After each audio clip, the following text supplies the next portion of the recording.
Welcome to East Lansing City Council. City Council special meeting, Wednesday, July 19th, 2023. I will begin with the roll call.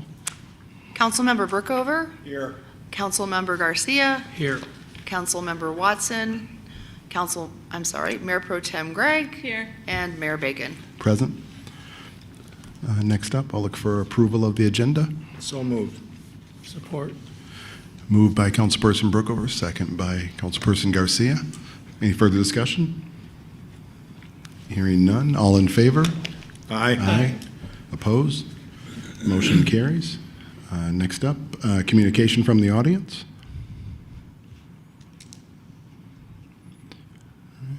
Hearing, seeing none. Anyone in the online queue? There are no callers in the queue. Thank you. Communication from Mayor and Council. Councilperson Garcia. I have nothing tonight. Thank you. Councilperson Brookover. Nothing, thank you, Mayor. Mayor Pro Tem Gregg. I think I'm good. Thanks. Me.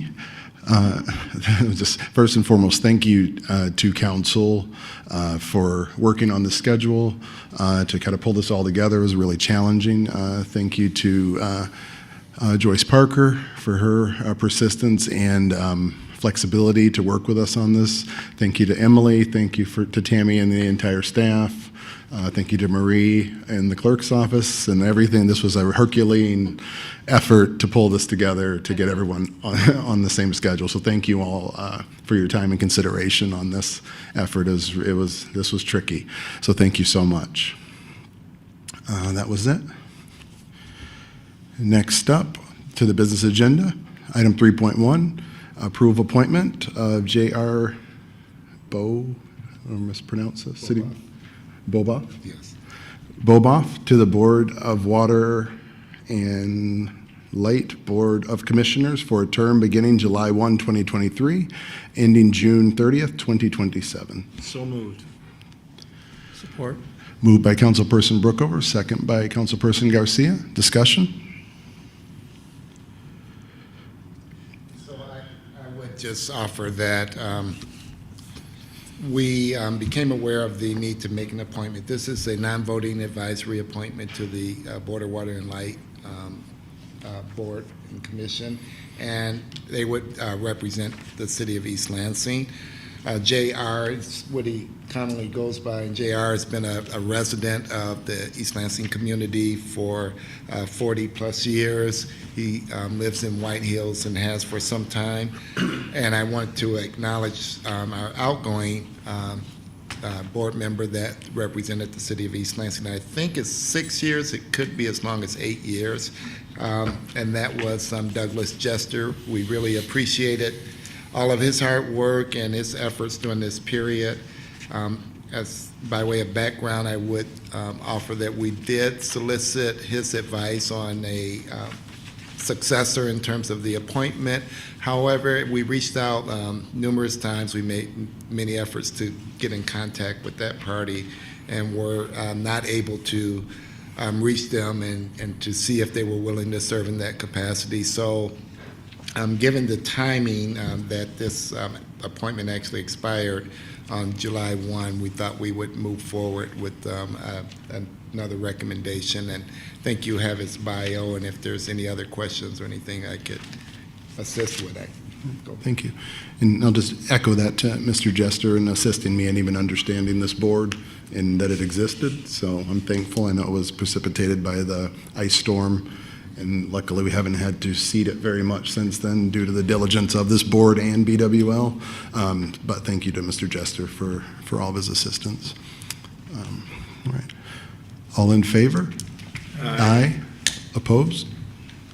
Motion carries. Next up, item 3.2, discussion of city manager search process with Joyce Parker, Michigan Municipal League, including update, next phase of the process, and any potential action by City Council.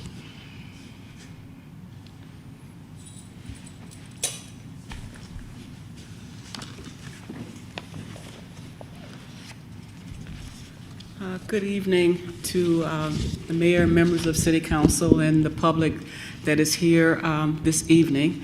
What I'd like to do is review the information and the material that was forwarded to the members earlier today. Okay.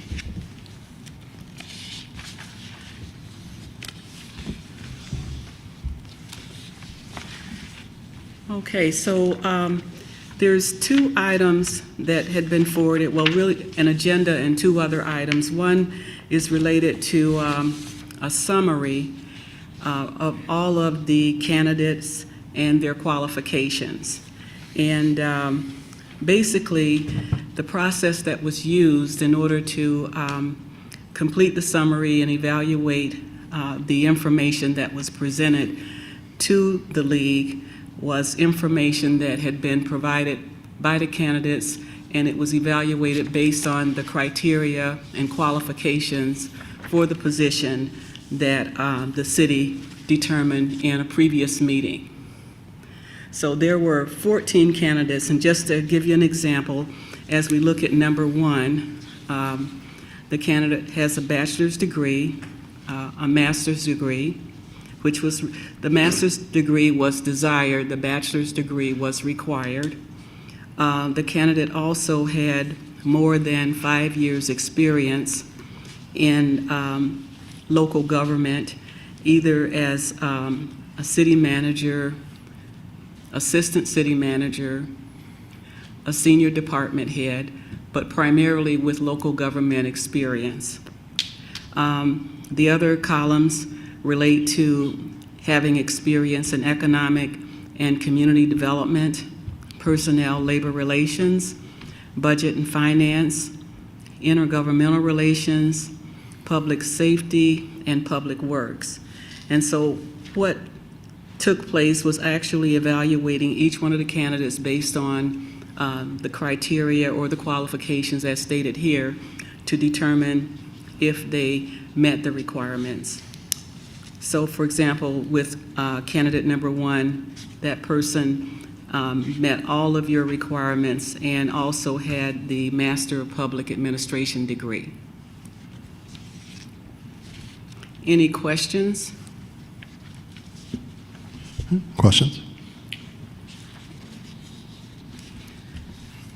Okay. The second summary is related to those candidates that we believe meet all of your requirements and may be a good fit for the community. As part of the report on potential semifinalists, we certainly did look at interviewing each one of the candidates in order to make that determination.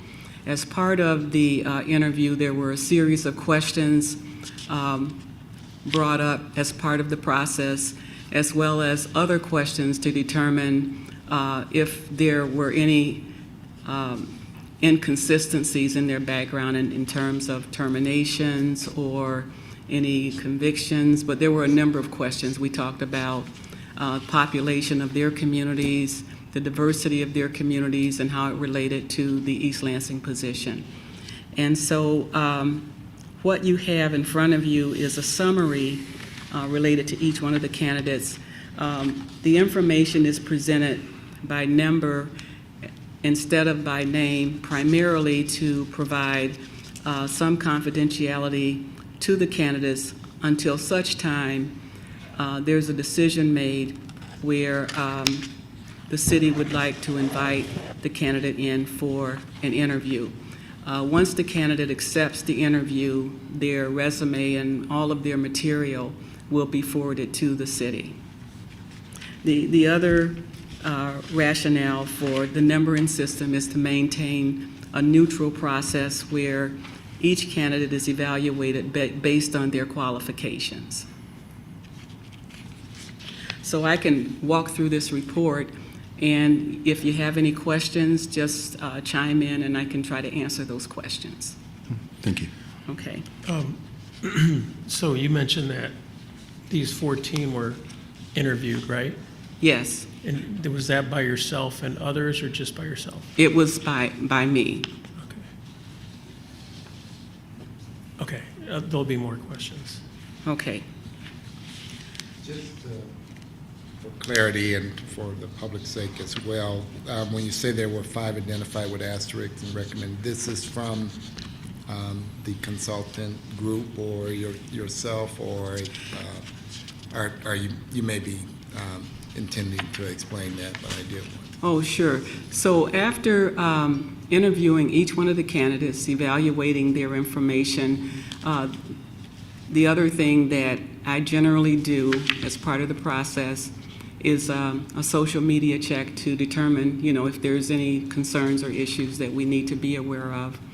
I also seek out reference information to get a understanding of, again, what's taken place with each one of the candidates that have applied for the position. So all of that information is factored in as part of my recommendation. So what I've done in the report, of the 9 individuals that were interviewed, there's 5 that is recommended for interviews. However, it's clearly up to the city to determine who they would like to interview. And in some cases, it was difficult because I believe to a great extent we had a good pool of candidates, and there's just a little bit of differential in terms of their background that might have made a difference as far as whether they received the recommendation or not. So those 5 are identified with the asterisk Okay, and in I the was, report. thank you, and I wanted to just emphasize for the sake of the broadcast and the members in the audience that though there hasn't been at this point any participation from other city staff, council members, or anyone else that has in part had any input on this, so this they're just seeing this as well as. That's correct. Okay, thank you. Okay, so candidate number 1 has a Bachelor of Science degree from Eastern Michigan University and a Master's of Public Administration degree from Oakland University. Also, the candidate has attended the University of Virginia Senior Executive Institute and completed a 2-week intense leadership program. The candidate has extensive background in local government management, extending more than 20 years, and has served as a county controller in a county in Michigan with a population of 192,000 for 10 years. The candidate's contract employment with the county was recently terminated without cause, and prior to that position, the candidate worked in Michigan as a city manager, assistant city manager, and a special projects coordinator for the same city for 13 years. The population in this particular city was 36,000. The candidate has an extensive background in staff supervision, budgeting, oversight of all city departments, finance, community development, administration, human resources, police, fire, water, sewer, and also experience with electric as one of the services offered. Also, contract negotiations of 8 collective bargaining agreements. And then I just referenced, based on my interview, some of the comments provided by the candidate in terms of strengths, skills, and abilities. So the candidate stated their skills and strengths included financial management, developing partnerships, being able to disagree in a respectful manner, and being able to maintain good relationships, and is a collaborator.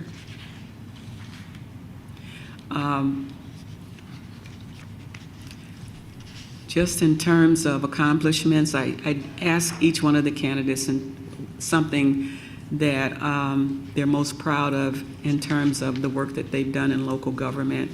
The candidate stated that partnering with an economic development agency to bring a major hockey event to the community was significant and will create substantial economic opportunities within the community. The salary for this particular candidate is $148,000. Candidate number 2, let's see here, has a Bachelor of Science degree in Criminal Justice from Sam Houston State University and a Master of Science degree in Criminal Justice from Sam Houston State University. Also, the candidate has several professional development certifications in law enforcement and worked the entire career in policing as a chief of police, assistant chief, sergeant, and as a police officer, and is currently employed in a community with a population of 165,000 as police chief for 4 years. The candidate worked in that same community for 19 years as assistant police chief, sergeant, and police officer. It's a socioeconomically diverse community. I did reference that the candidate does not have all of the skills related to city management, and I think the primary reason is because the candidate worked as in law enforcement as opposed to being a city manager in another capacity. One of the accomplishments the candidate is most proud of is being able to build a strong team within the police department and expanding diversity throughout the department. So any questions on either one before I move on? No, I just, I couldn't find if we went with a range, salary range when we posted the position, or if we kept that out. I know we had discussion on, Okay, I think you went with her. Let me just check.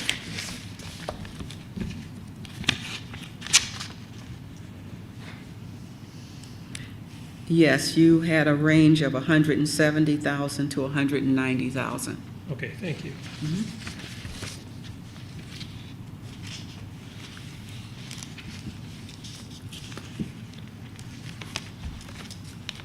Okay, the next candidate is candidate number 4. The candidate has a Bachelor of Arts degree in Geography from State University of New York at Geneseo, and a Master of Arts degree in Geography from Miami University, Oxford, Ohio. The candidate is Interim Director of Planning, Building, and Development in Michigan for a few months, was recently employed in an agency that provides technical support and expertise to public sector organizations for 4 years. Previous to this position, the candidate was Deputy City Manager in Michigan for 7 years as the Director of Planning, Building, and Development for the same city for 3 years, as Assistant Director in the same organization for 1 year, and Community and Economic Development Administrator for 4 years. The candidate also worked as Director of Development and Director of the Downtown Development Authority for 8 years. The population for the communities range from 46,000 to 67,000. In terms of strengths, skills, and abilities, they include excellent management skills. The candidate will bring a calming influence to the management team. And the candidate is also knowledgeable regarding the organization and how it operates, has excellent budgeting and financial skills, and has a big picture understanding regarding the community. The current salary is $134,000.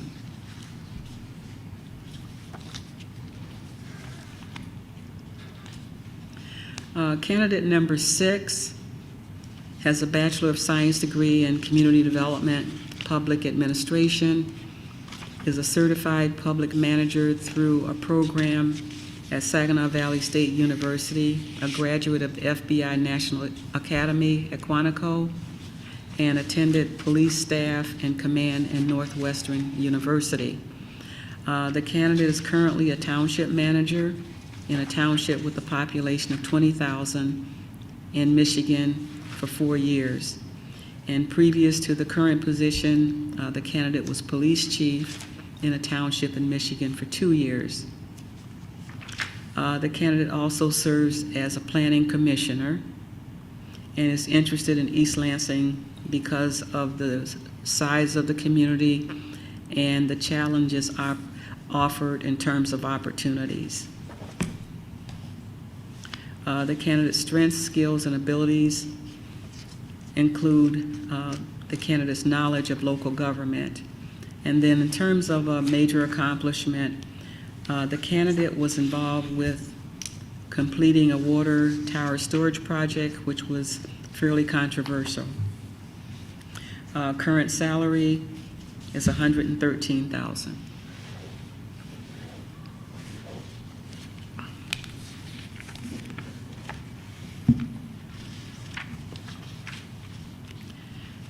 Candidate number 8 has a Bachelor of Arts degree in Political Science from Western Michigan University, a Master of Public Administration degree from Oakland University, is currently employed in a city with a population of 300,000 in Ohio as Director of Economic Inclusion for 1.5 years. Prior to the current position, the candidate was employed in a charter township in Michigan with a population of 40,000 as Community and Economic Development Director for 4 months, and then as Economic Development Director in a city and Business Development Coordinator for 2 years. The candidate has experience with budgets, workforce development, procurement, and labor negotiations, and has supervisory experience. The candidate's strengths, skills, and abilities include strong communication skills, economic development, and the ability to connect with people of different backgrounds. An accomplishment that the candidate is most proud of is being recognized by Cranes for work done with Michigan Works. And the current salary is $139,000.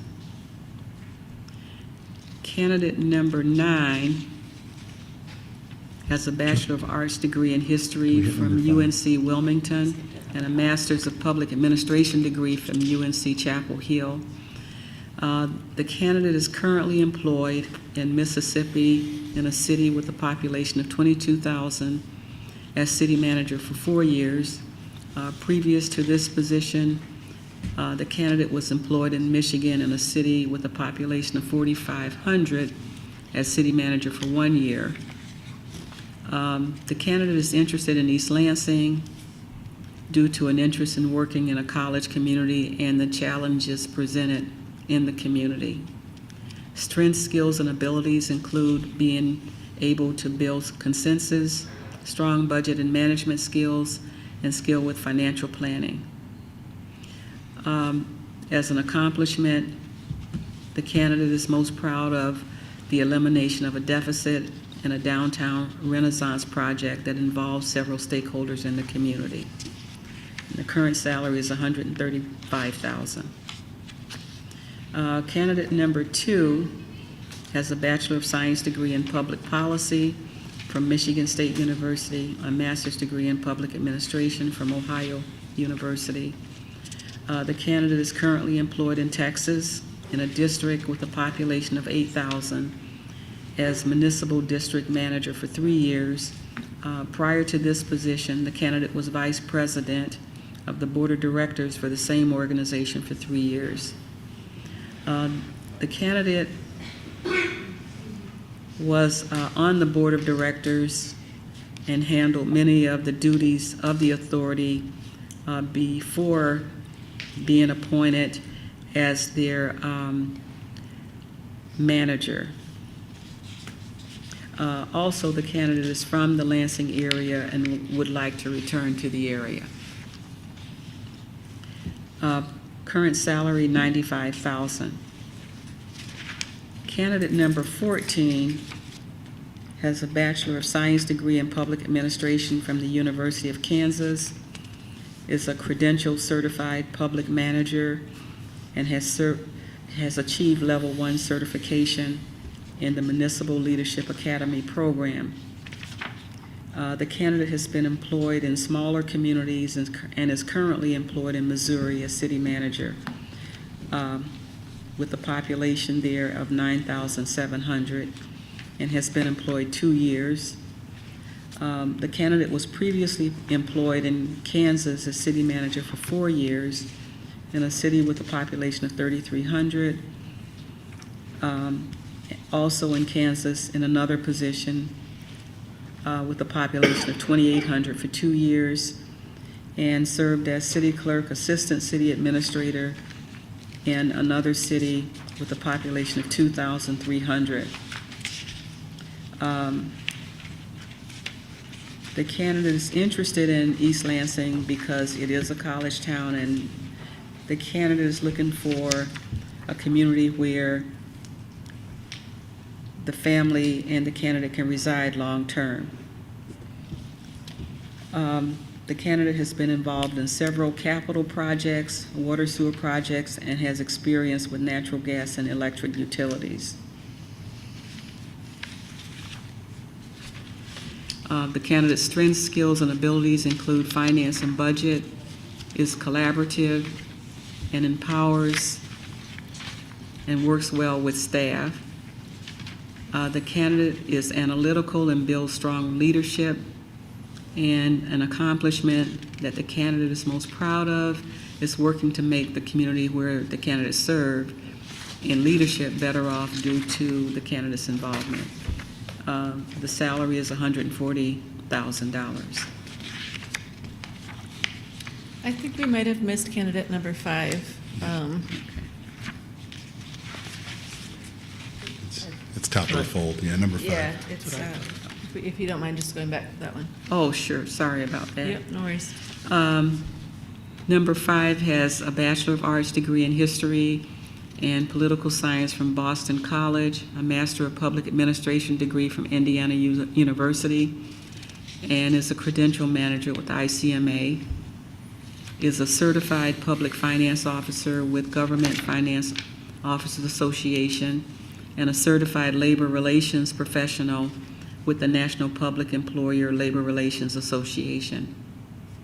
The candidate has several awards and recognitions and is currently employed as city administrator for 8 years in Wisconsin, in a city with a population of 30,000, and previous to the current position was assistant village manager in Illinois for 4 years in a city with a population of 8,500, and assistant city manager in another city in Illinois with a population of 29,000 for 8 years as acting finance director for 2 years.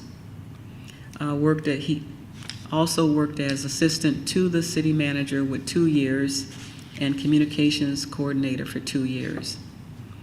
The candidate's strengths, skills, and abilities include a strong background in human resources, team building, and have worked to bring excellent employees into the organization. The candidate also have a strong background in finance, excellent written and oral communication skills, is proactive with addressing issues. A major accomplishment the candidate is most proud of is creating a town center. The city did not have a downtown, and the city sold land to a developer and consolidated city facilities to create a town center. The current salary is $160,000.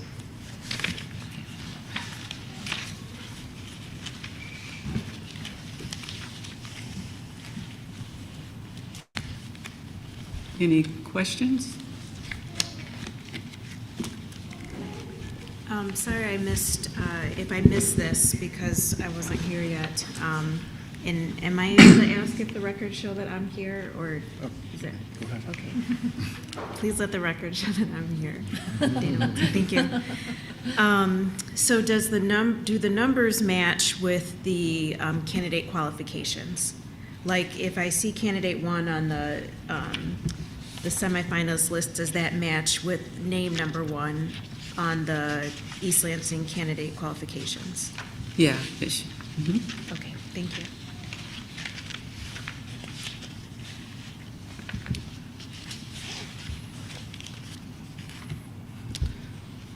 So, I guess I don't have any questions about your process because you've been scrupulously organized, and I feel like this comes to us in kind of an incredible shape to move on from here. I see that your recommendation is that we select 5 of these candidates with 2 alternates. Yes.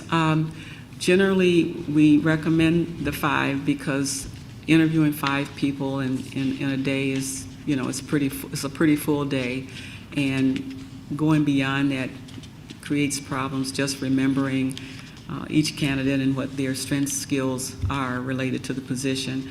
And the other part, because we still need to do more due diligence with the reference check,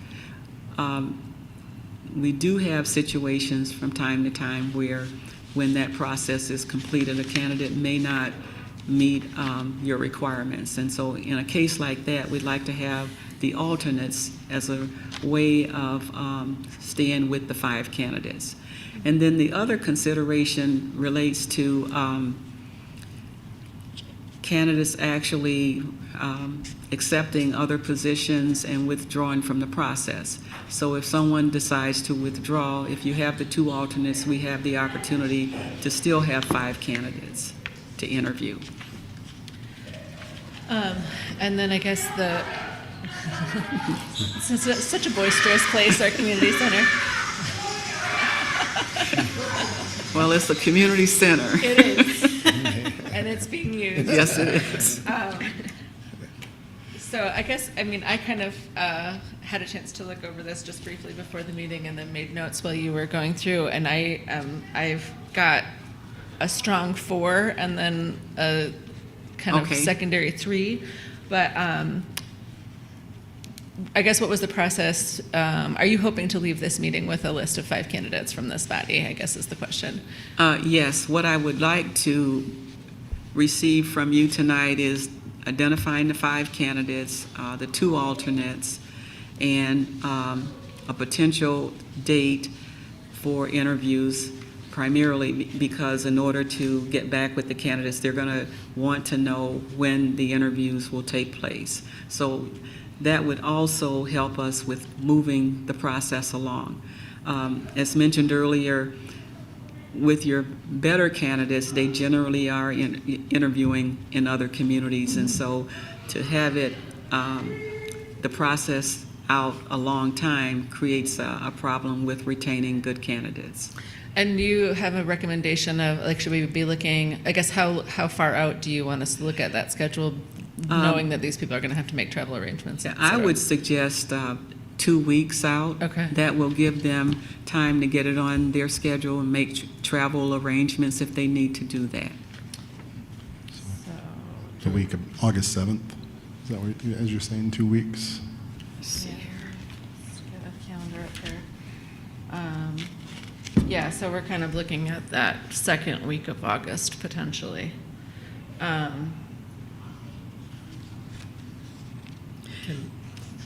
And I also recommend that you interview them all on the same day.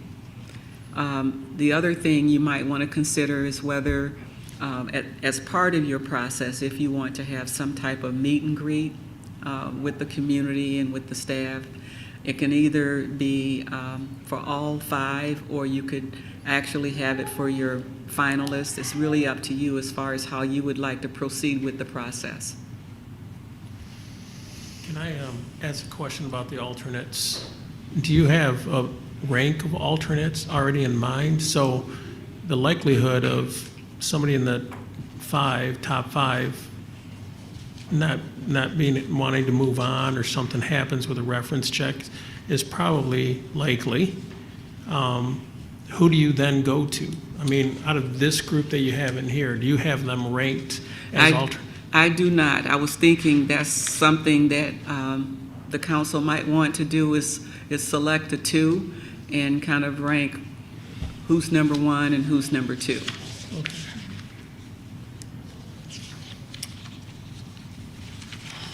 It's always fun to do these. I feel like I've had 2 different council appointment things where we've tried to do these conversations in public. It's very awkward to have these conversations and come to a consensus among a group in public. So bear with us, I guess. Oh, not a problem. While we work through that. Mr. Bacon, I kind of hijacked your meeting. I don't know. How do you feel about this? Oh, I can start. Okay. I definitely would accept your initial proposals, and then my alternates were 1 and 2. Okay. So, there. Now, there was, just as a comment, there was one candidate, I think it was candidate number 10, that had a kind of a different background in that the candidate actually worked for a district in the state where the candidate is employed. The district was not very large, and that was part of the reason why the candidate was not one that was recommended. But just based on the interview, it appeared to me that the candidate might be a good candidate, but again, it's a smaller community. It's like, I think it's like 8,000.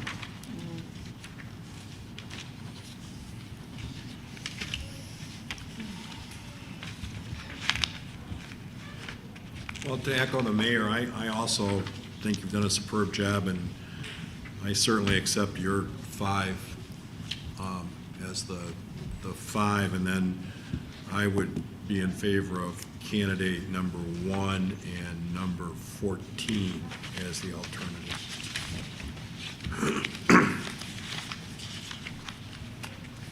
I'm sorry, I'm sorry, I retract that, not number 1. Just number 14 at this point. Number 14? Okay.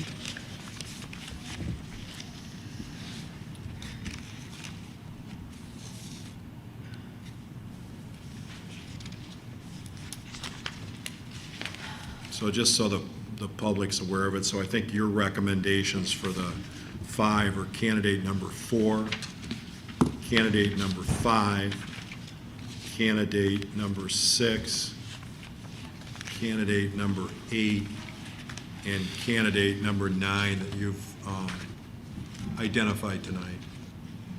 Okay. So the record's clear.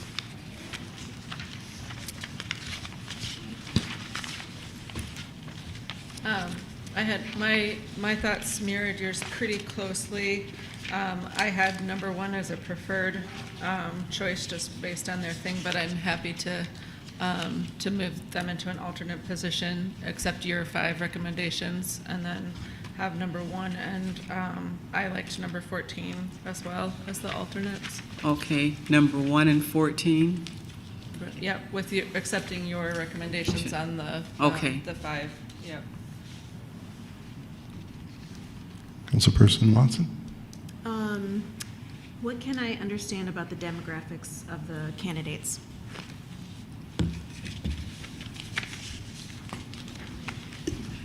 Which candidate? Is it one in specific? Really the overall pool, Pardon? the overall. Okay. Yes. Or if you, yeah, go ahead, though, the overall pool, not including the 3, 7, 11, 12, and 13 that weren't on the list. Okay, so number 1 has worked primarily in Michigan in urban communities, very diverse communities. So I appreciate knowing that. Okay. But I'm curious, am I able to ask what the demographics of the candidates are? What are we looking at a pool of as far as representation? What do you mean by the word demographics? Are we looking at just a pool of males? Are we looking at just a pool of white males? Are we looking at a pool of just white people? That's what I mean. In total, with the 9 candidates, you have representation of males, you have females represented, and you have minority representation. Thank you.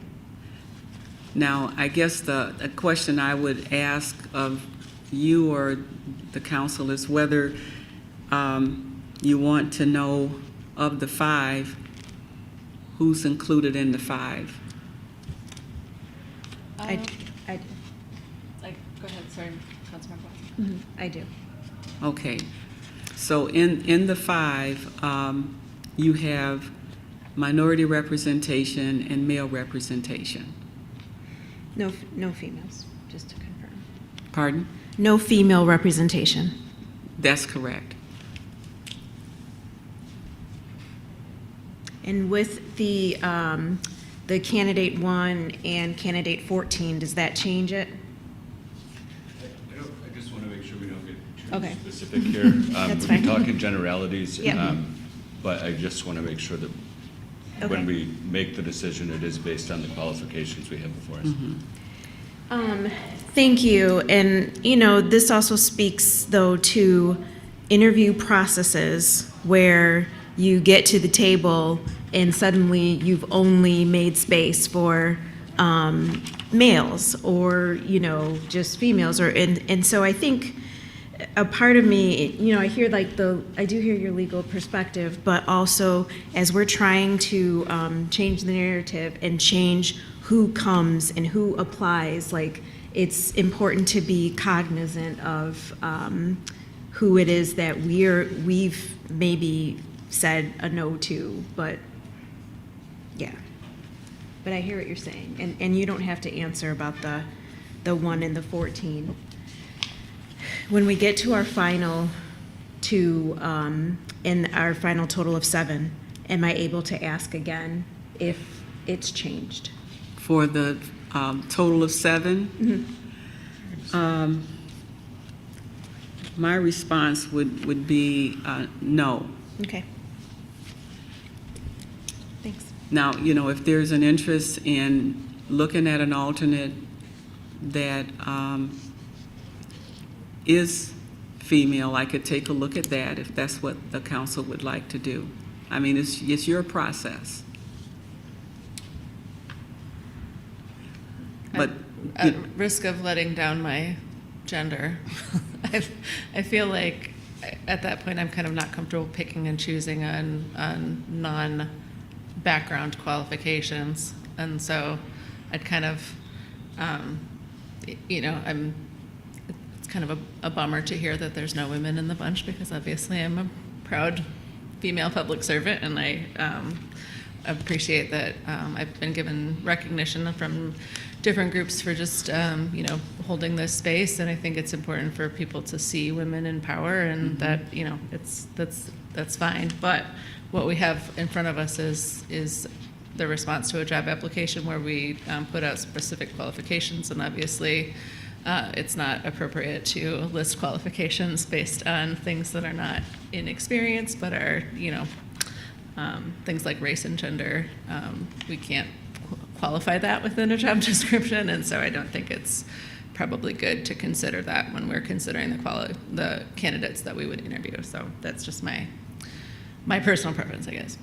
And just for a point of reference, I think unless I was trying to embark, but I think there was three council members that said they agree with the 5, and there's still a selection process on the alternates. The alternates. I wonder if we should complete that before we. I'm tracking. Yeah, I think it's okay for discussions to wander a little bit. If we probably have some more questions and things, as long as we come up to it in the end. I think. But back to Councilperson Watson, did you have a preference on 2 alternates? Not yet. Okay. Go ahead. I'll come back. Did you raise your hand, Noel? Councilperson Garcia? I'll give my 2 now. All right, I'm ready. I have number 2 and 14 as the alternates in that order. And are you in agreement with the 5? Yes, that are? I am in agreement with the 5. Councilperson Brookover? I think I already said what I meant. I got yours, didn't I? Okay. And no more than that. Perfect. Okay. I'm back in your court, Councilperson Watson. If you're-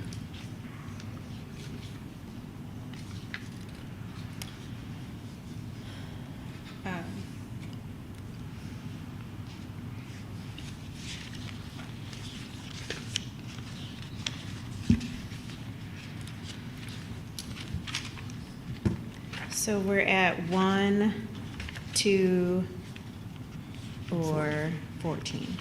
Yeah.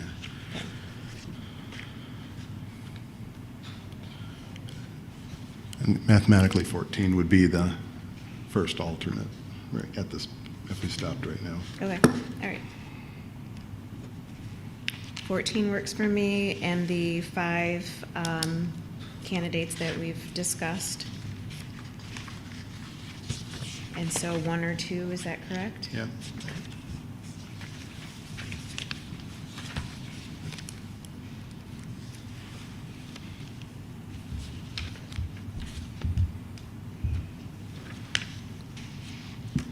Number 1.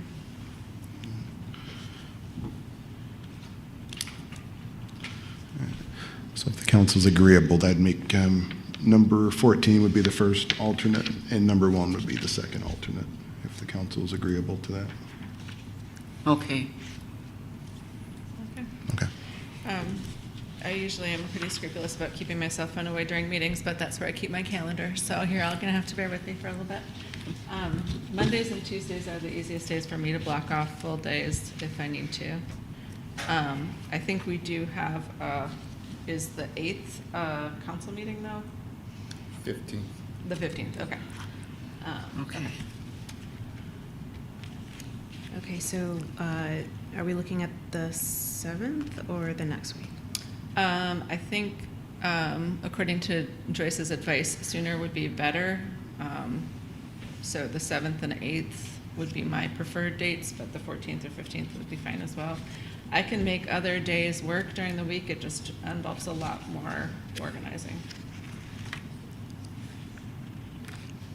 Does a Saturday work for you as another option? Sunday would work for Oh. me.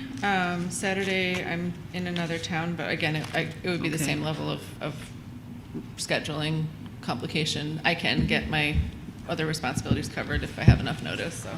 Okay. So the 6th or the 7th?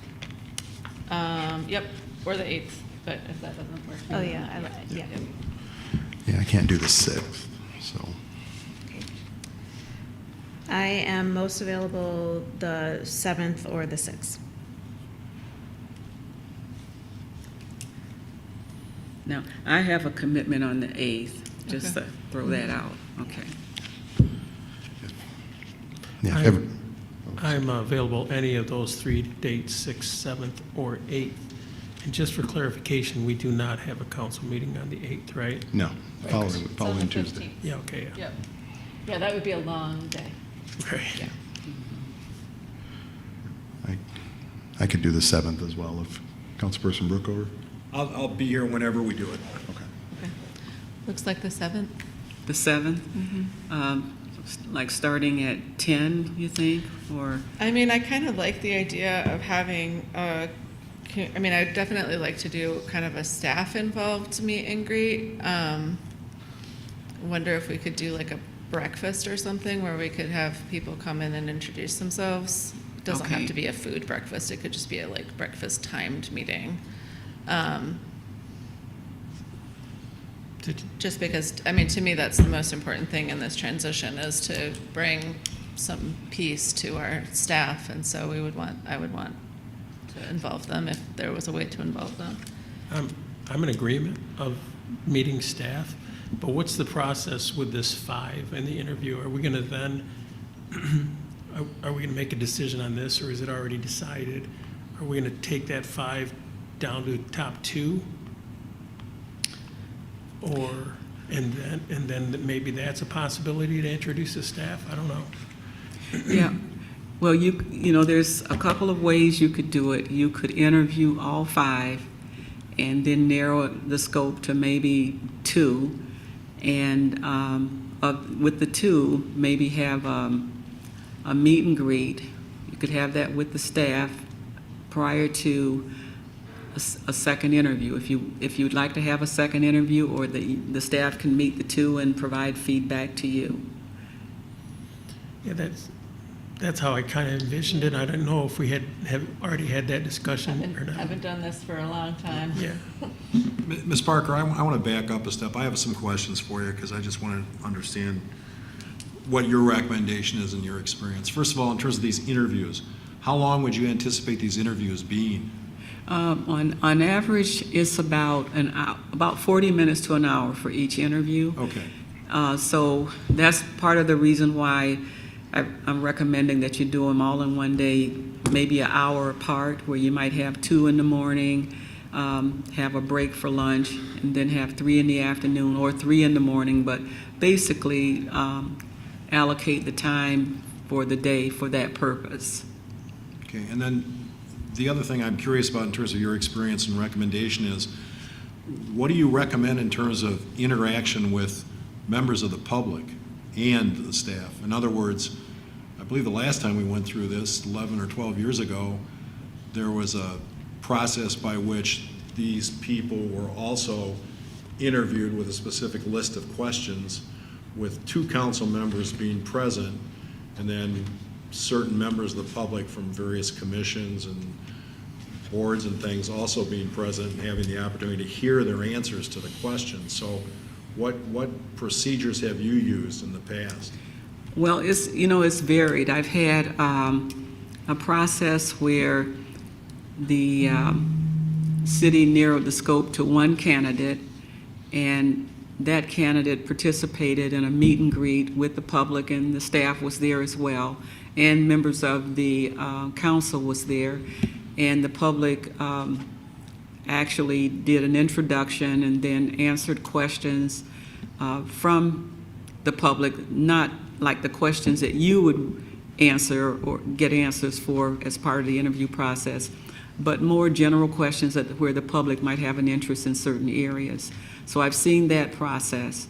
I've seen a process where all 5 candidates participate in a meet and greet, and generally that's after the interview process. So the council would do their interviews, and then the next day, for example, or an evening, there's a meet and greet.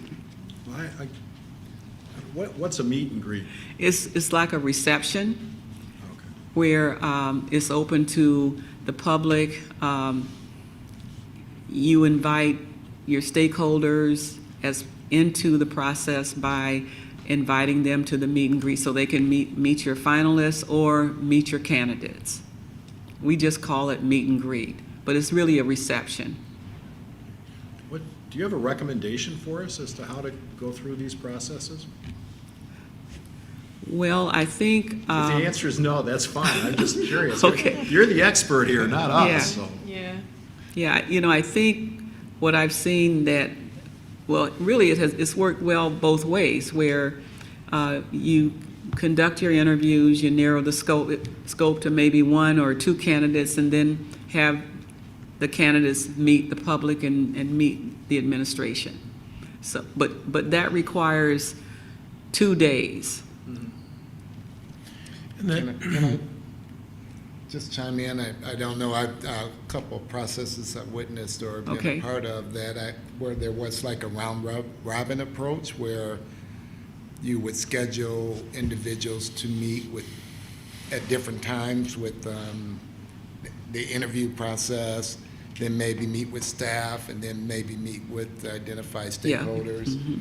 And they would rotate through that process, and then perhaps at the end do like a coffee or meet and greet that would be open more generally or something where everyone would participate. I have seen models like that too, just to kind of, Yeah, that's, there probably are a For little the- more coordination. But Yeah, for the director level positions that I've participated in since I've been in council, we've done kind of a combination of, so obviously these were things that were under the hiring purview of the city manager, so the council was just there as a stakeholder, not as a final decision maker. So we had 2 council members involved, but then there was also other director, department heads involved, and did kind of a round robin, 1 station of which was 2 council members, but then there was also community stakeholders and staff as well involved in those processes.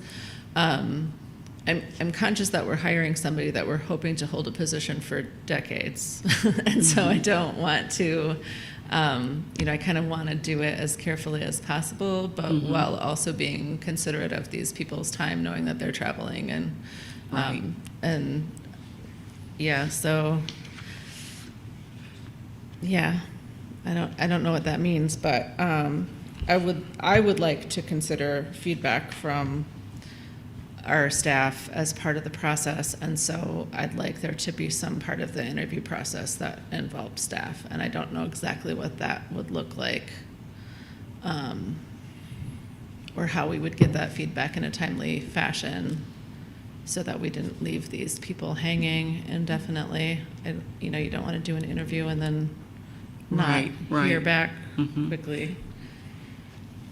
Mayor Pro Tem, when you say staff, are you talking about all staff or? This was director level. I mean, I actually don't know who was on the other panels. I think I had a schedule that included one, but like I know, like for the police chief interview, I'm pretty sure there was a panel that was community members. That was like 3 people Yeah. that had been kind of selected, probably based in their involvement in our commissions. I don't know exactly how we Yeah. selected Well- those people. Well, But then there was also like, you know, our HR director and I think our assistant chief was one of the panels and, Well, we could look at trying to put together a schedule where there's an interview with the council, and then maybe as a group, have each candidate meet with the staff, just more informally, to have some discussion about their background and their experience and answer questions that the staff might have. We could coordinate that. so like we would have council interviews would take place here in public, but then in another building or another room in the building, there would be Yeah. another group that they could kind of go and talk to, and we would be able to aggregate that feedback as part of our final decision. Yeah, we could coordinate That that. feels better to me. That feels like more in the spirit of what I would like to do in this hiring process. Agreed, yeah. I think that's similar to what we did with parks and what we did with police chief. Yeah. We were just participants. Yeah. The difference being that this interview would be public, which is obviously part of the job as being public. So I think that staff on different levels should be involved because your staff on other levels might have different questions for the city manager, and we need the staff as well as the directors to feel comfortable with the city manager. And it's going to be tilted a certain way if it's just the directors that are involved in that conversation without consideration of staff's position or questions that staff might have about the type of city manager that's coming in. So how many directors do we have? Emily?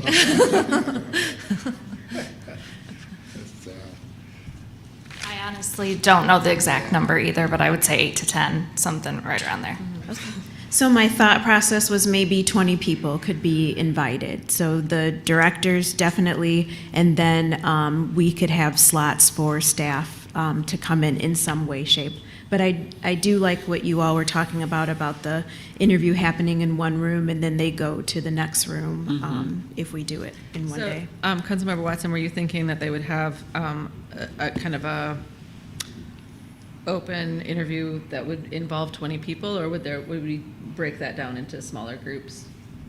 Well, when you mentioned the city manager, the applicant leaving and going into the other room, what was the setup going to be of that? I think there was at least 3 panels, possibly 4, involved with that, and we had a pretty strict 20-minute timeline with each candidate because they were on a schedule. So I think, you know, a 20-minute kind of open call question and answer is a pretty intense thing, which doesn't mean that that's not the right thing. It's a pretty intense job, and they definitely are in situations like that with members of the public. But we would want to make sure that they had enough time to have the right amount of communication in that thing. But I think 2 smaller groups might be less intense for them. And then another thing, again, that could be done is if you have those groups and then schedule something at the end of the day that's open to all staff and all public to just mingle at the very end if they're willing to stay and do that. That is another way to do that as like the ending, culminating. event. Would there be cookies at that If meeting? we could find a location and I would- looking at the date. I, and those things. I know this is part of the process here, is talking about the process. So we've had discussions so far about that round of interviews being for either all 5 candidates or the top 2 of the 5. And so I think we need to decide on that first, because I kind of think that, I mean, I'd like feedback from our city employees before I make my top 2 decision, because I think that's going to be a pretty critical part of my process. I think it's been well announced by this point that I'm not seeking reelection, and so part of this process is to soothe my ego, I guess, to leave the city in the hands of someone that I feel very confident in. And so I would want to make sure that the staff felt that they could have a working relationship with this person, knowing that I'm on my way out the door.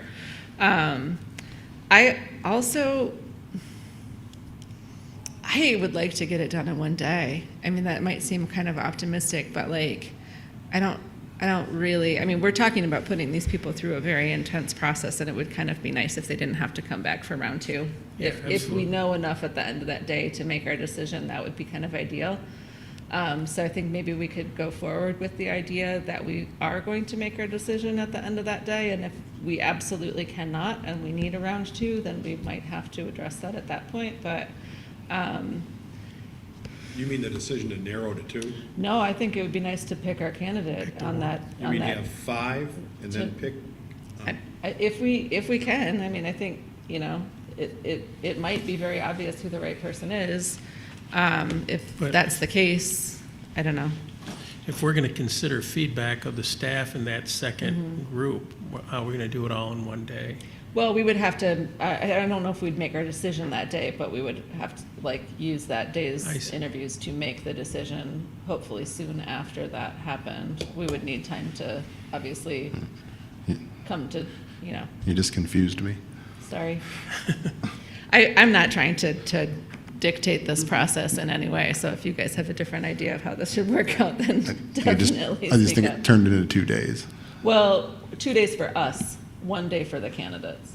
Like, we would have to, you know, come to a decision fairly soon afterwards. So when would we reconvene? Well, we do have a council meeting on the 15th. It's a kind of a long wait for the candidates. It's 1 week. But we could convene a special meeting to put our findings forward. I don't think deciding on the 15th is a much different timeline than having a second round of interviews. Okay. Well, I'm still concerned about public input.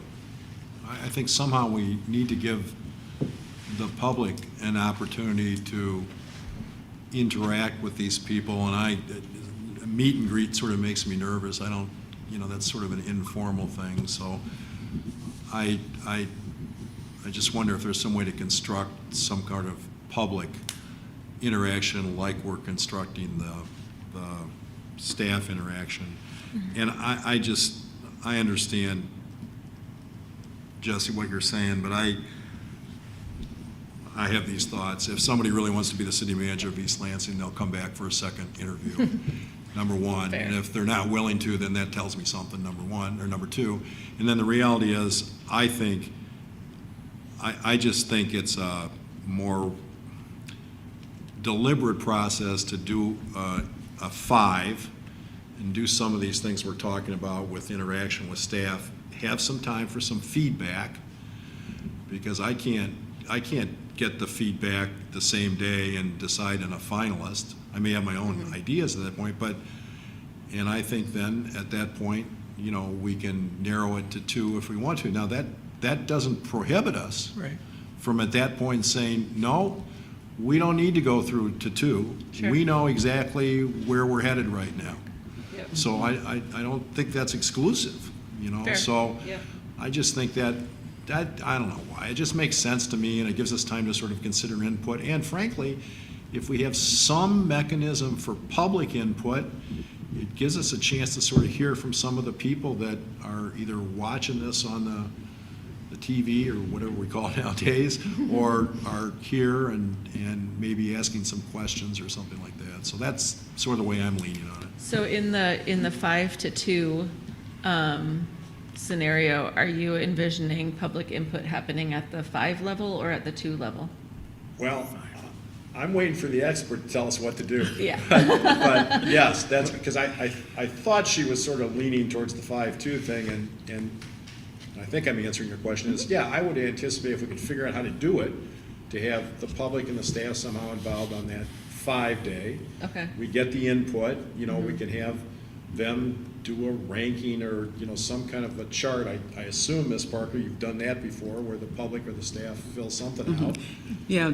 And As Go far, ahead. well, I was going to say, as far as the public, we've had like certain questions, or we just have index cards and they can write their comments, and Yes. then we provide that information to you. The other thing you could consider, like for the staff on the same day, is maybe have some representation where you have your department heads, but you also have other staff to get to maybe a smaller group as opposed to a larger group. And then if you wanted to have like another process to meet the candidate by your stakeholders, either you could have a second opportunity where stakeholders could be in the process meeting the candidates. Instead of having two different meetings for the staff, maybe have one for the staff and then one for the community. I just had an idea of what our community involvement could look like, and this might not be the direction that you were thinking, Mr. Brookover, but what if we had one of the mass interview kind of events, one with staff, but then one that was the chairs and vice chairs of our commissions? Would that be, Yeah, but I still think we ought to, yes, but. Sure. So let me go back to something Ms. Parker just said. So please correct me if I'm wrong, but what I'm hearing you say is, so we're going to have a set question, Yes. bunch of questions to be fair. And so you guys could have cards with those questions on them to hand out to anybody in the audience or anybody in the staff.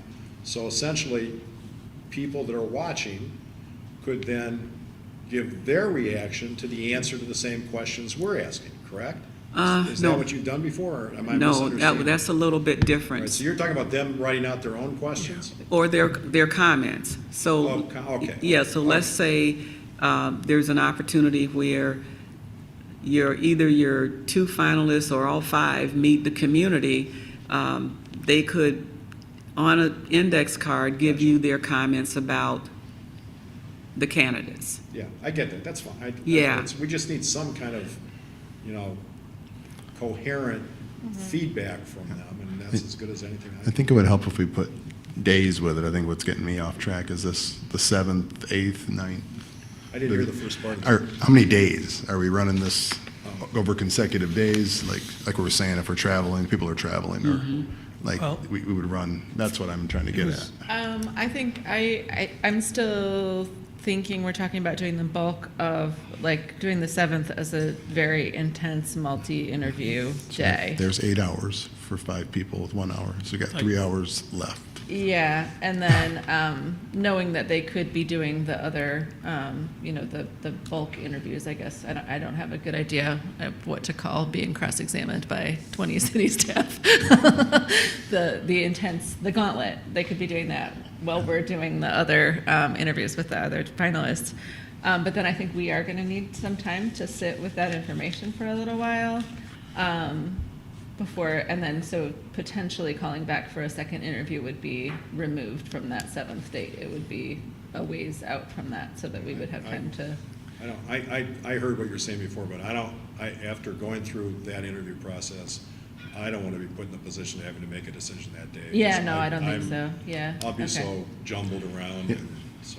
Well, I wasn't trying to say we should make it that day, but that we should make it okay. after that first Okay. process. When Yeah, we yeah. have But- calendars, let's do the actual.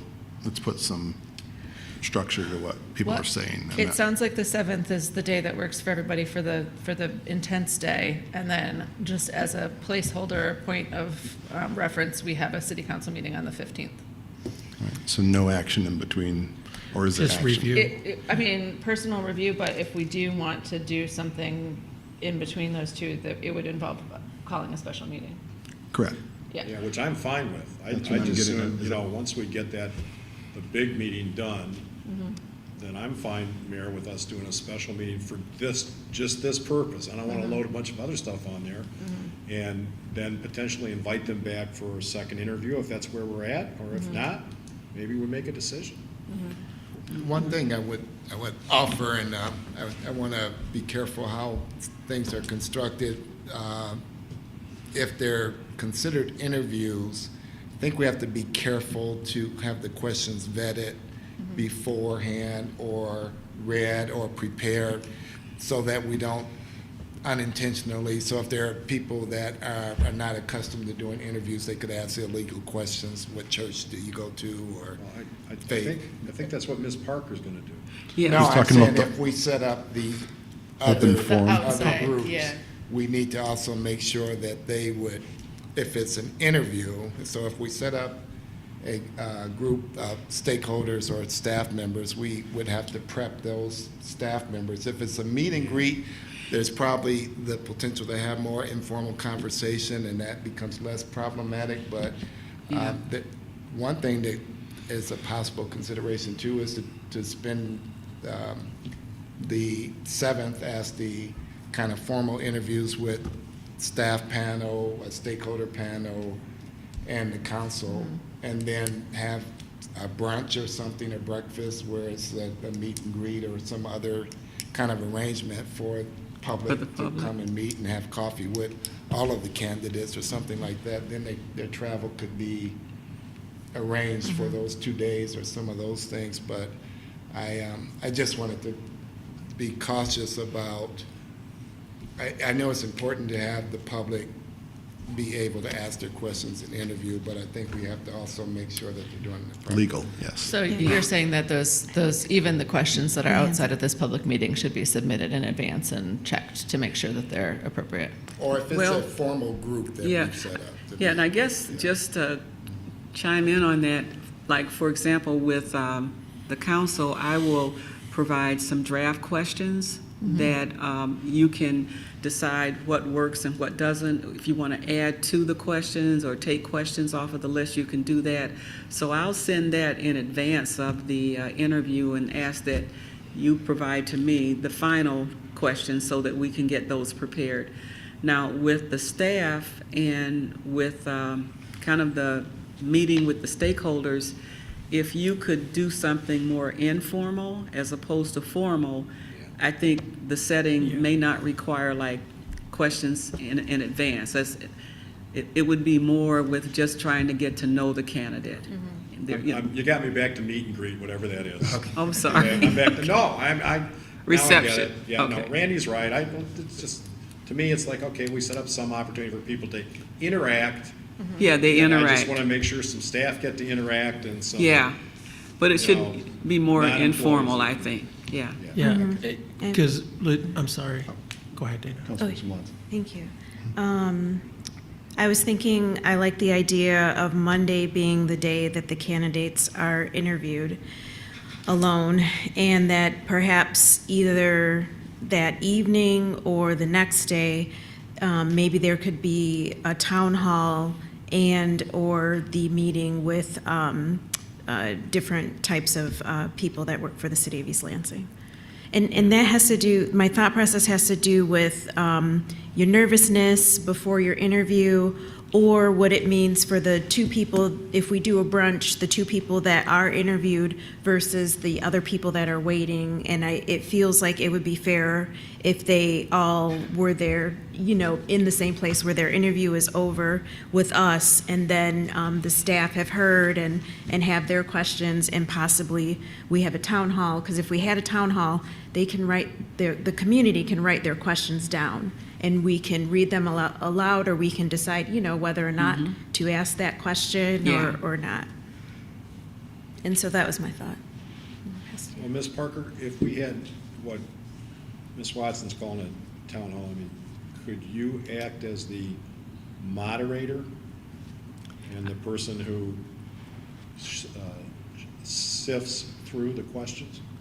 Yes, I could do that, or Yeah, it but could be one of your staff, either one of us could do it. Well, I'm just going back to Mr. Talafero's comment about legalities and things Yeah. like that, and I assume based on your experience, you got a pretty good handle on what's a legal question and what's not. Yes, I can do that. Does that make sense to you guys? Yep. So, So just for Yeah. day 2, August 8th. That's what I'm trying to, I need the framework. but so I now can- now we're talking about a town hall and not a meet and greet, where logistically on that Monday, when we do our formal interviews, we were talking at some point, and I think that they would filter in from our interview, then into the second and third group, the stakeholders, and then the community members, right? We were talking about that.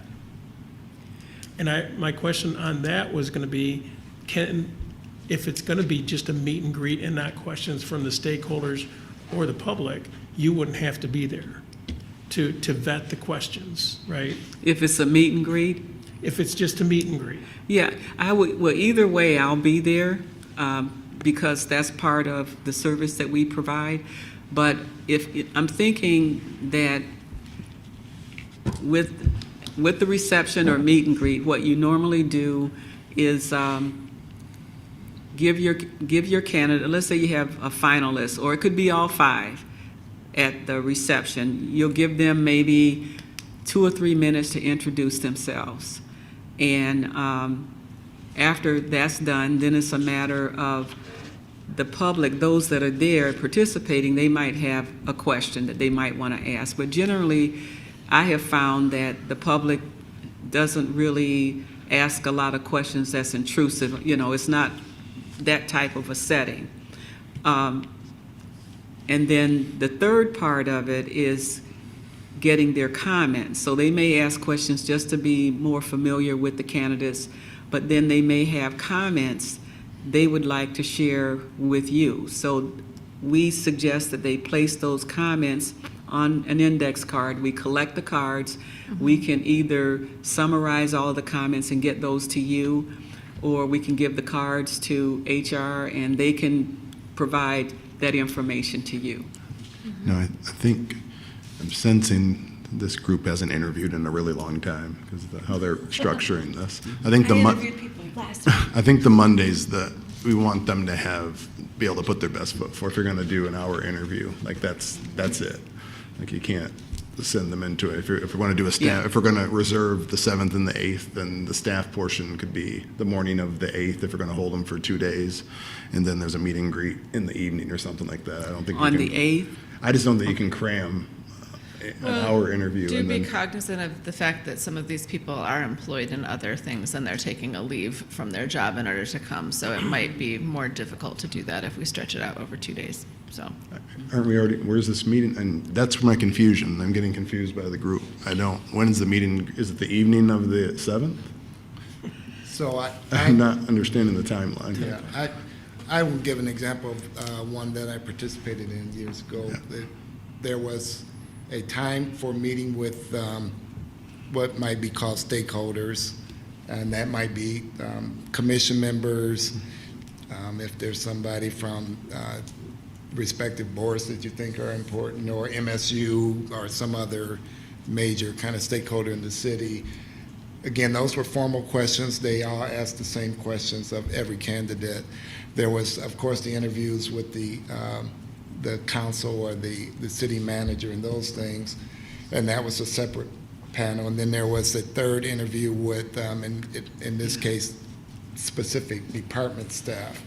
And then at the end of the day, there was almost a wine and cheese type of event at an art gallery where all the candidates were there and they were able to talk and interact with all staff and all public. And then they would collect the cards and do some of those things. So we were able to do it in a day. I know it's a full day, but if you wanted the job, you planned accordingly. No, just for I just need to see the TikTok. I need to see the sanity of the. yeah, I guess in my mind, we have kind of 2 types of interviews happening at the same time. So there's the public interviews with council. So each candidate does their 1 hour with us and then goes to another room in this same building and does their 20 minutes with whomever we decided it's important for them to meet with. So that can all happen within the time frame of 5 hours. And then we have an evening program that is essentially kind of an introduction and an invitation Yeah. to anybody who wants to come in and meet with them. Yeah, you And should then- be able to do that all in one day, Yeah. you know, as long as you stay with your schedule. Yep. And then the work part of it comes for us afterwards, taking all of the feedback from all of those different things and kind of trying to figure out what we want to do with it. I see structure now. Yeah. That's what I'd That's what I recommend. needed. Let's Yeah. stay with that, Okay. right there. I also think that's great. I like Yeah, that. and now if you take that approach, I'm thinking that there's two interviews, one with the council, and then there's an opportunity for the staff to meet with the candidates, and then you do the reception in the evening, so you don't need the stakeholders earlier in the day for that interview. No, anybody who wants to come, Yeah. any member of the public that wants to come can come. Can to the come, more and then you may informal- want to send out invitations so that if there's specific people you would like to have, they're aware of it and they'll get that invitation. And just for clarification, did we reserve the right to shrink the field at any point in the interview process and invite through to the meet and greet, or is everyone come I through to the think meet and greet? everybody, everything that happens on the 7th is everybody, I think. Yes. Yeah. I don't want to have the pressure to make a decision midway through that day. What Mr. Brookover was saying is we're going to be very mentally full. Yeah. Yeah. And just to be clear, I mean, I know what you said about invitations, but the reality is that what you're calling the evening meeting, I mean, the council's going to be there, I assume, so it's an open meeting. I mean, it's subject to the Open Right. Meetings Act, so anybody in town can come. So, I mean, we need to publicize that in terms of, you know, everybody's welcome to come and, Yeah. you know, so. Or does not all of council attend the meet and greet? That's more, Well, I mean, it's all right for us all to be in the same place as long as it's known that we're all going to be in the same place. And if we're all huddling in the corner having a secret conversation, then that's obviously wrong. So let's not do that. I just don't want to exclude anybody from that meeting. I don't want to have the idea Yeah. that somehow we're excluding people. 'Cause you start talking in this town about excluding people, all of a sudden you got a problem. So I don't think that's, you know, open. it's open. Yeah. Yeah, whether we're there or not, I guess, yeah. I mean, Jesse's right about that. Okay. Sounds good. I was also thinking, just everyone can also be encouraged to email city council with their feedback.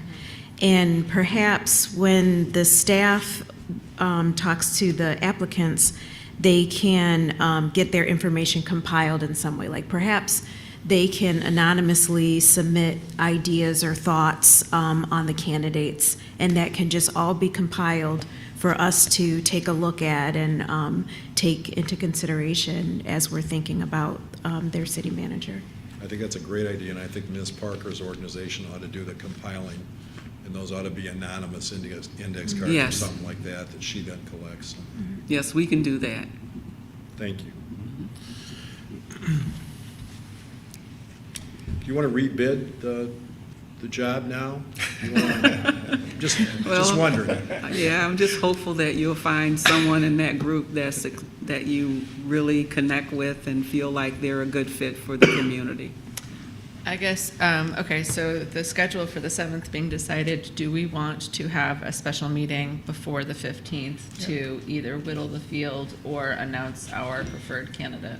I'm glad you brought that up, because I was looking at my schedule. I'm unavailable on the 11th and 12th. Okay.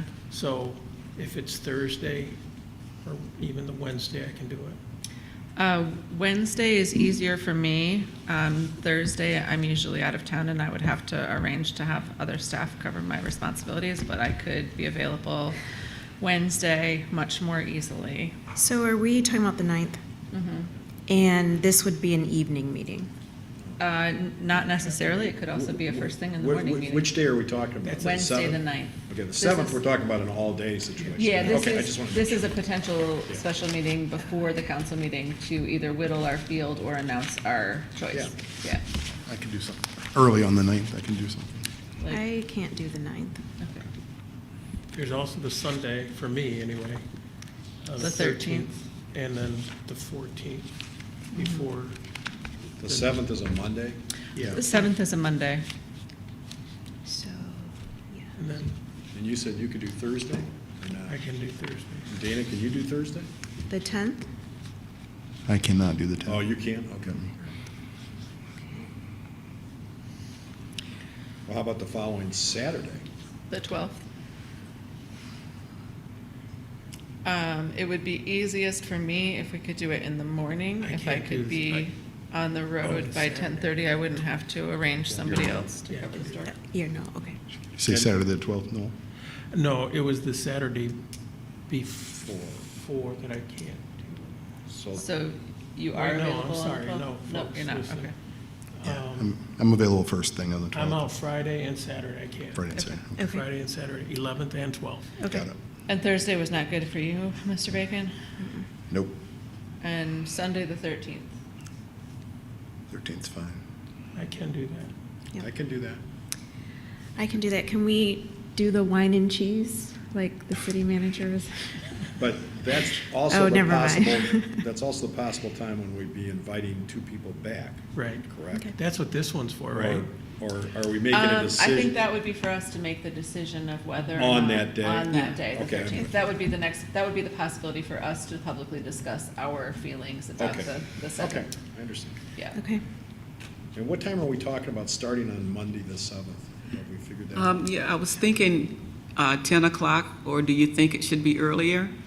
I like 10 a.m. 10 a.m. sounds great. 10, okay. So probably I'll schedule 2, like in the morning, half an hour for time for lunch or something, and then the other 3 in the afternoon. So you'll probably be done with the interviews maybe around 2:30, 3 o'clock.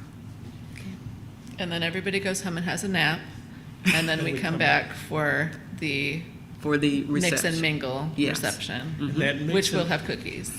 Pardon? Never mind, I'm joking. I'm getting real punchy now, because. So that mix and mingle on that night, we don't have to have a special meeting, right? That's not gonna be a special meeting for that. That's just It's like- gonna stay away from each other, basically. Yep, just stay away from each other. Yeah. Yeah, Community, just don't- community reception. Yeah, yep, just don't talk to other council members while we're there, if you decide to And- attend. And what time is that? 6. Yeah, 6 o'clock? 6 o'clock.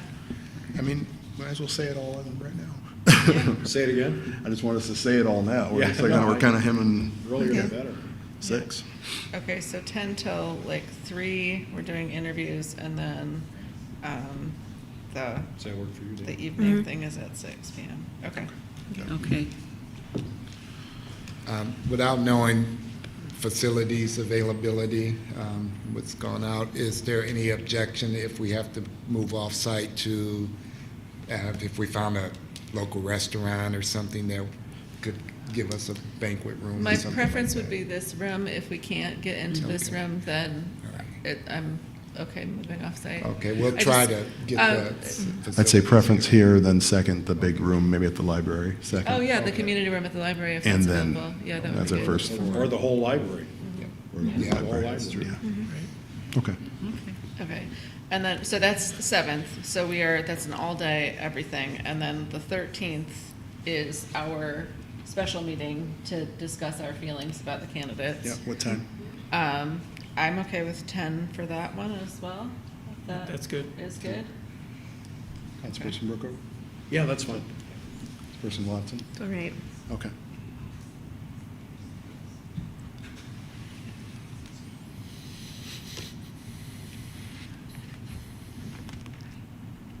Okay. Okay, and I feel like we haven't discussed what it's going to look like when the candidate leaves our interview and then goes to speak to the group of staff.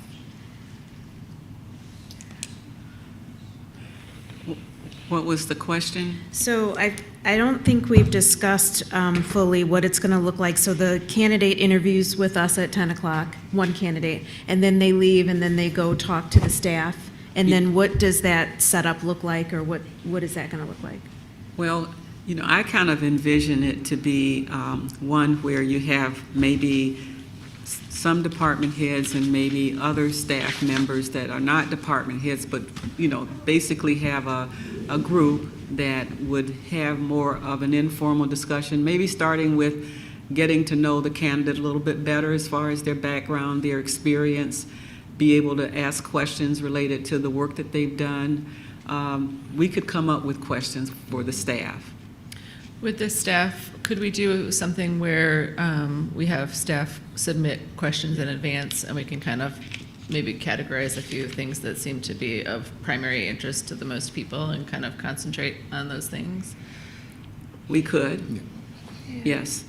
just so that there's something kind of prepared in advance. Okay. I feel like people show better when they have a little bit of an idea of what they're walking into. Okay, I will work with Emily and the interim city manager to put that together. Well, I was kind of thinking, and because I don't know, right? Because I don't know what our directors are thinking, our staff are thinking, but I kind of saw it that your finance director might have different questions, you know, than our Parks and Rec, and so it couldn't be compiled, but it would be like a representation of, you know, how they see things, whether it's what they're looking for in a city manager or what they want to understand, their understanding is of the different, you know, offices and buildings and et cetera that they're a director for. But that's how I don't know, you know, I'd like to hear everyone else's thoughts too. We could have the questions submitted to the respective directors relative to their departments, and then they would submit them to Emily, and we'll try to compile them in Come a up way with- that we have vetted by Joyce, if that would work for. I think we said 20 minutes. That's probably 30 minutes if Yeah. you're going to let them do an upload of their background, because there goes 5. I think, yeah.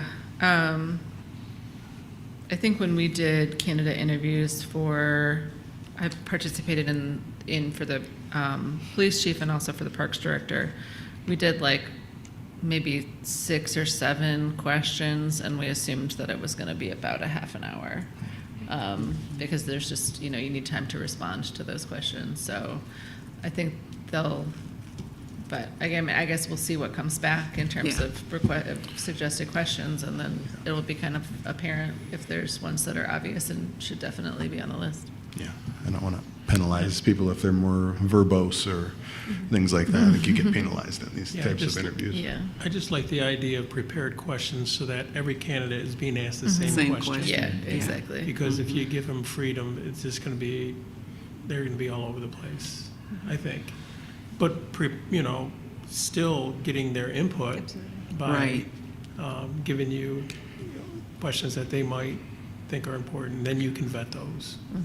Yeah.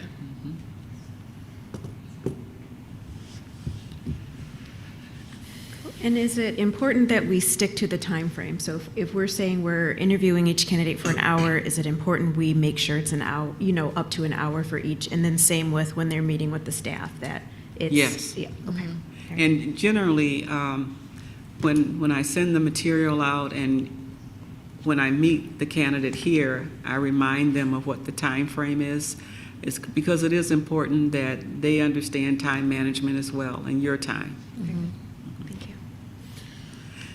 The other question I have is in reference to travel expenses, and if you're willing to reimburse the candidates for their expenses, because some will be coming from out of state.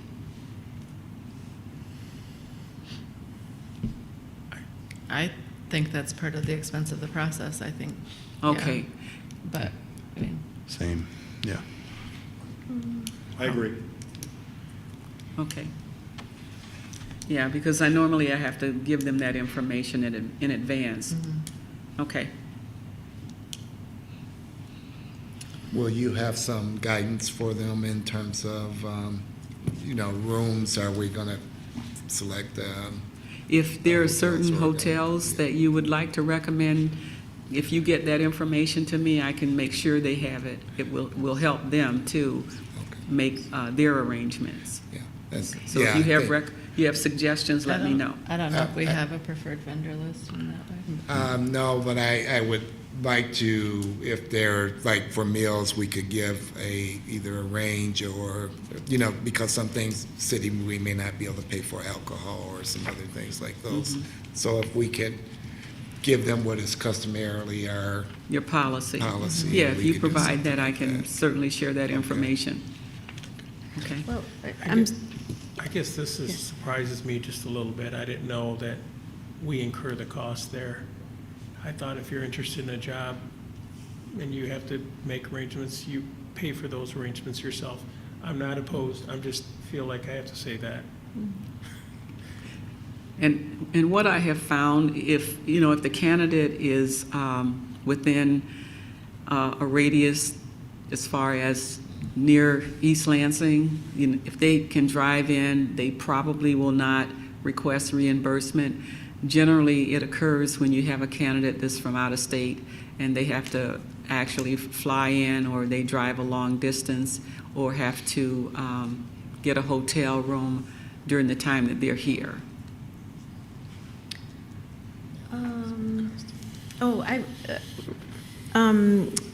City Manager, I was confused when you mentioned an expense, because I thought we said no for travel expenses, but then I heard you talking about food expenses. He said yes for, Yes for travel. yes for travel. Oh, so we said yes for travel. Somebody did, yeah. A lot of us. There were three. Okay, I missed that part. Yes. Okay, so we are supporting them in travel expenses. I guess. That's what a lot of us said. Okay, and I remember what you said, Councilmember Garcia. Okay, yeah, I mean, I think that it feels tacky if we don't support a person somewhat with their travel expenses, because this is such a high-paying job, and it's just like, well, we value you enough to ask you to come here and take time, but we don't have money in our budget to, support your travel, and I think we do, so. I'm fine with that, just for the record, I'm fine with that. It just surprised me. I'd never heard of that before, so. Can I back up just a little bit, Ms. Parker? And that's, is the idea with the interviews, so we're gonna have a 10 o'clock, 11, 12, 1, and 2. Well, maybe not, because you're gonna break for lunch, but Yeah. that's really not. So candidate 3 maybe that had the 12 o'clock slot, they're not gonna meet with staff before, right? They're gonna meet after their interview They with us? probably will. We'll have to work on that schedule to make sure that it, is laid out in a manner that doesn't create a problem for anyone. Well, I'm just wondering if that's fair.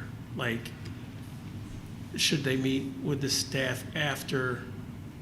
Should it all be consistent? That they interview with the staff after they interview with us, no matter what time slot they have? Meaning that they would, whoever was that last one would be held over another Yeah. half hour or Yeah. so past. Right. That's the TikTok. That's what I've been trying to, the structure of Yeah. the. I mean, consistency is good. I'm not sure that it really matters. I mean, there's always going to be some fairness in who goes first and who doesn't, and it is a public meeting, so there's the people who are not in another meeting with the staff would have the opportunity to observe the other people's interviews, and, it just kind of happens that way because of the process. So I don't know that it matters if the staff comes before or after, because we can't do them all simultaneously anyway. Yeah. So just for clarification, some will have come from the staff interview to the council interview? At least one, probably, if we start them concurrently. Okay. Unless we start them after and then the one goes on later than the council interviews do. I'd be in favor of Ms. Parker making the determination as to how to schedule those things on that day. Okay. Yeah, as fair as possible. Whatever she recommends, I'm happy with. Okay. And also like some sort of randomness in the selection of who goes when, just so that there's not a, like draw straws or, I don't know. So that people, the order is random, Okay. not just like alphabetical or whatever. Yeah. And now I'm realizing that this process will keep the directors from watching the interview that takes place with council. That should be televised, I think. Are we going to televise that?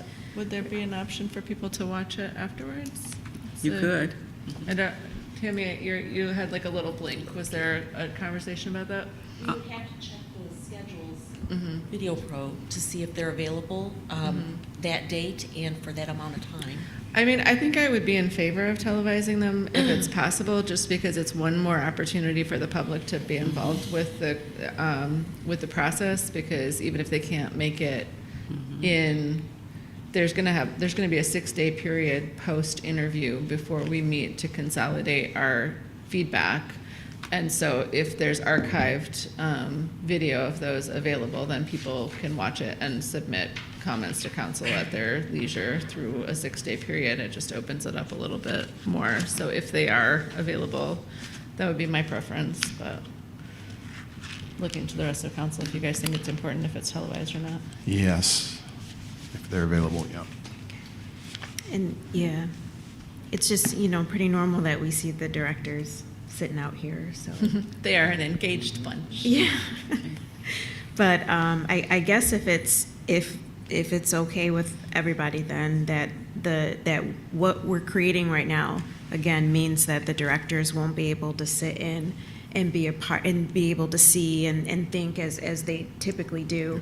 If everyone's okay with that, then, I'll be okay with that, but I just So want if it's to. recorded, they can rewatch it. So, Okay, all right, yeah, thank you.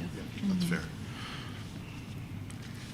I think that was at the last condition, Joyce. I was trying to go through your list here on your. Oh, yeah, I think that was my final question, was related to the expenses. And then, again, I'll get the draft questions out to you early enough so that you'll have time to review them and make adjustments and then get them back to me. And at that time, you're taking recommendations for possible questions from us even, right? Yes, Okay. absolutely. All right. I will say one thing that's been very beneficial in the interviews I've had an opportunity to sit in on is having an open-ended question at the end where people can share something that they had hoped to enter the conversation that maybe didn't get included in the prepared question. So I like ending with that and letting people kind of give their flourish at the end. Okay, all Is there right. anything we didn't ask you Yeah. about that we should have? Yeah. That, yeah. Yeah, that's usually a good. It's kind of a nice finish. One more thing, I promise. Sounds good. It's your time. So, now I'm gonna forget what I was gonna ask. Is, when you solicit our advice or recommendations on questions, because I have one that I really like to see, do we do a reply all to that? Is that okay to do that, Tony? No, you'll need to reply directly to her. She can- And then she'll compile it and But then you throw it could back say out? it in this meeting right now if you wanted to. You got it. No, you're in here. Well, then the applicants could be watching, so I just, Yeah, I'm sorry. And if any applicant has watched this meeting up to this point in time, they probably moved to the front of the queue. That's, Got a knuckleball. yeah. All right, save that one. That sounds Yeah, gonna be good. yeah. all right. Okay, I think that's all I have. Thank you. All right, so we will need a resolution to kind of put all this together. So I think that the resolution would be a motion to select MML candidates 4, 5, 6, 8, and 9 as the top 5 choices. MML candidate 14 as alternative candidate choice 1. MML candidate 1 as alternative choice 2. And to set a special meeting on August 7th at 10 a.m. and to set another special meeting on August 13th at 10 a.m. Can I- I so move. Moved, yeah. Second. Moved by Councilperson Brookover, second by Ron Bacon. Thanks, everybody. All right, further discussion?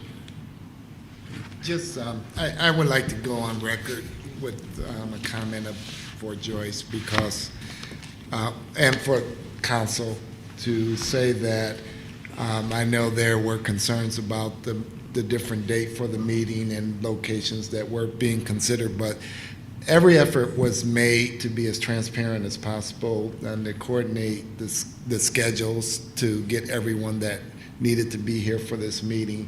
And I think that the goal is to continue to have as transparent a process as possible, but understanding that we also have to move the process along, so the Sunday meetings and the special meetings are really a requirement of that, but there is the effort by council, and that was moved here, and there was a lot of kind of juggling around to make sure that it could be broadcast and to try to engage the public as much as we could. Specifically for Joyce, I don't want to be too personal other than to say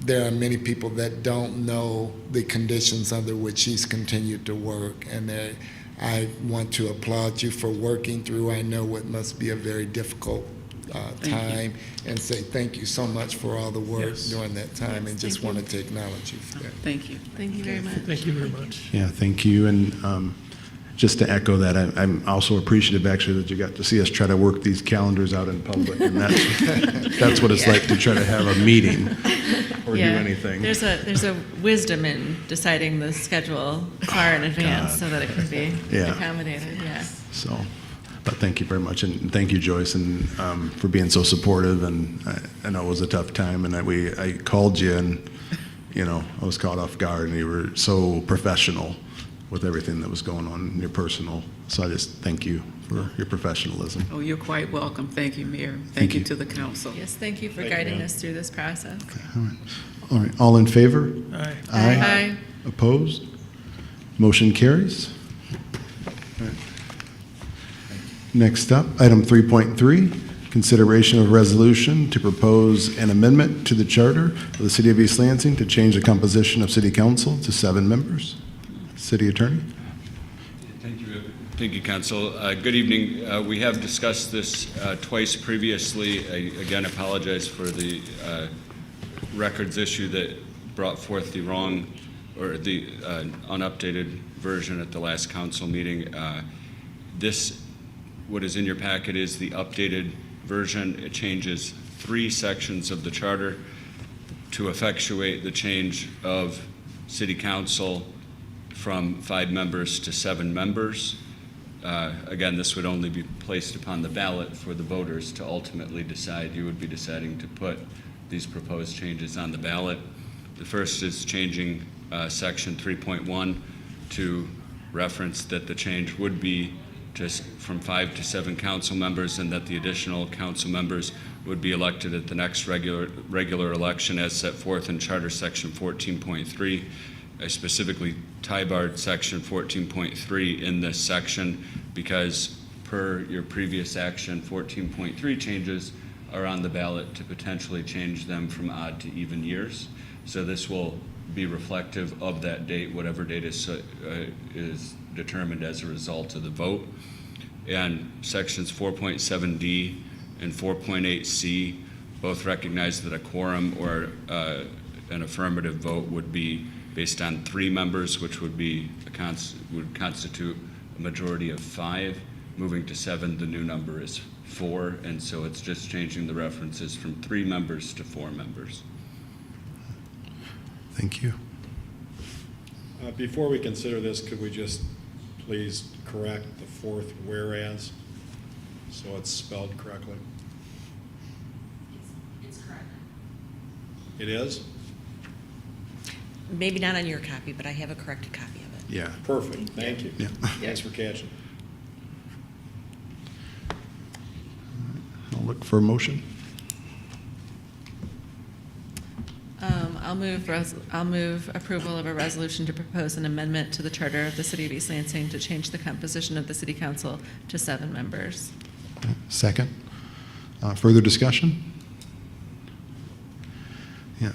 Well, I'll just comment. I think if you sat in this seat and meet with all the different various interest groups and neighborhood presidents and people interested in business owners, and you really understand what it takes to make good decisions from these seats, I think the more input and the more different types of opinions you can receive into this seat are critical. And I'm hopeful, this is one I'm really hopeful for, that the composition does go to 7 members, as well as to establish some protection for the quorum with all the challenges that this group body's had, which brought myself and Councilperson Watson here, and just an immense number of other personal and interpersonal challenges going through this that we do. I think this number really strengthens the council, strengthens the ability to reach quorum and to reach decisions, and it's typically some of the ones that have been really disappointing to people in the 4-4 form of of ties and that kind of thing. So I'm hopeful new opinions, new groups, and more people will be encouraged to get involved moving forward. All right, all in favor? Aye. Oh, Oppo- did we need to do a roll call, Clerk Wicks? Yeah, could I have a roll Yes, call, please? this is a roll Yeah. call. Sure. You're correct. Councilmember Brookover, No. Councilmember Garcia, Yes. Councilmember Watson, Yes. Mayor Pro Tem Gregg, Yes. Mayor Bacon. Yes. 4 yeas, 1 nay, motion carries. Thank you. And so moving forward, we're going to actually, we have a copy for the clerk and myself and the mayor to sign so that we can, right now, so that we can transmit it to the governor's office tomorrow. I know the assistant attorney general is expecting it. He has been watching our meetings, FYI. And Do we need to sign in session, or can we adjourn and then sign? Is yes, that- absolutely. We will do it after adjourning. And Perfect. just as one more heads up, we do have a ballot initiative that is also a charter amendment. The clerk's office is currently counting the votes or the signatures to determine if there is a requisite number of eligible qualified voters. And so that will also be going to the Attorney General's office and the Governor's office for review. To inform the public, that's ranked choice voting if you're looking for Okay. something on the record. That is correct. All right, meeting adjourned. Good work, guys. Thanks.